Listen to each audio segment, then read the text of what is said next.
I know there are some English-speaking people here, and I don't have too much to tell you, so I think it's fine to keep it English. And with a short delay, which is very unusual for LABfactory, we start now with great guests. I guess quite interesting program. We start with the first in two sets. The first set will be Lale Rodgarkia-Dara with live sampling literature, and she's going to work together with our great guests João, Castro, Pinto, and Reinhard Dundler. And as a performing act, we will have walking man Frantschesko. Then we will have a short break.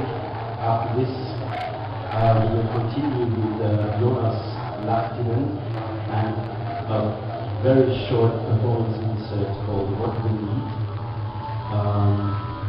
I will say a few words to this before we start the second set, and then we will continue with Jelinek, Jorge Sánchez-Chiong.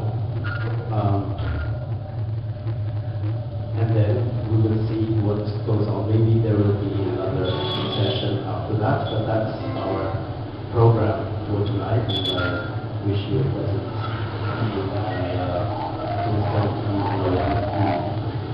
Continue doing this film. We are, as usual, occupied all night. So enjoy the evening tonight. Enjoy all the time.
And this song was one of the most important songs in the Finnish student movement of 1968. In Finland, this movement was more Soviet-oriented, pro-Soviet Union, than in many other European countries. I was born in 1984, so I haven't experienced that era. I know it only from history books and the stories of my mom. She was part of the movement for a while. And of course with these songs. One could maybe characterize these songs as bourgeois communist schlager. They have a simple melody, and a clear rhythm and structure, and the voice of the singer is not educated.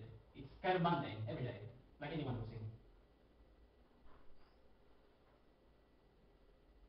These songs, they point towards the future of this new generation of 68. The future that doesn't need anything from the behind, from the ground where they come from. That kind of future that these songs suggest don't have but only one direction. It's uniform, strictly structured, and going to one direction only, and that direction is communism. The people who made these songs were not workers, they just sang about workers. They were children of urban bourgeois families who protested against the conservative values of their parents and of the society.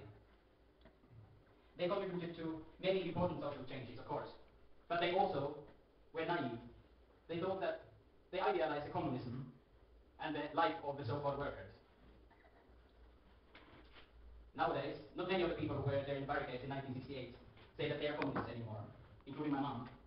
Some of them even don't want to know anything or listen to these songs or hear them about them anymore, anywhere. But I like these songs.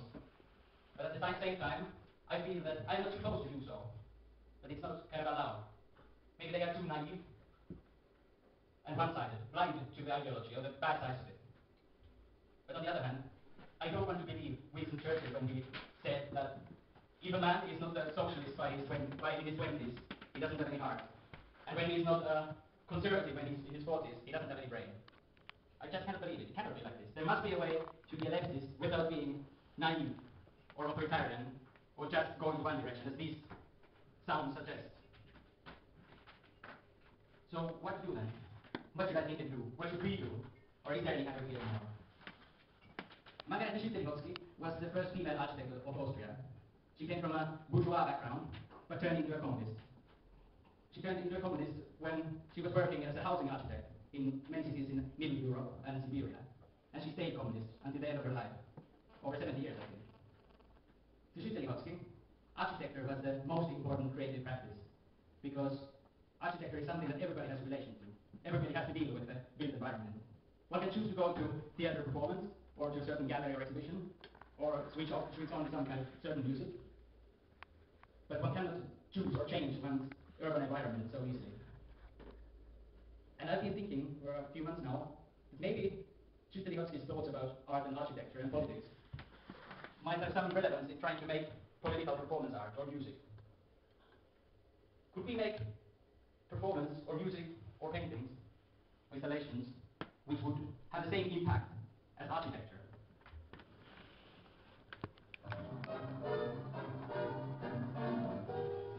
Deine Kinder sind nicht deine Kinder. Sie sind die Söhne und Töchter des Sehnsuchts des Lebens nach sich selber. Sie kommen durch dich, aber nicht von dir. Du erholst sie mit dir. Du darfst ihren Körper ein Haus geben, aber nicht deine Gedanken, denn sie haben ihre eigenen Gedanken. Du darfst ihren Körper ein Haus geben, aber nicht ihre Seelen, denn ihre Seelen wohnen im Morgen, wo du nicht hinkommst. Nicht einmal in deinen Träumen.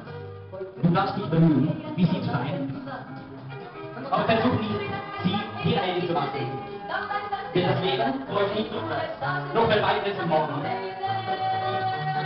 Du bist der Morgen, von der deine Kinder an lebendige Pfeile ausgeschickt werden. Richte den Morgen mit der Kraft einer Schützen auf Feuer.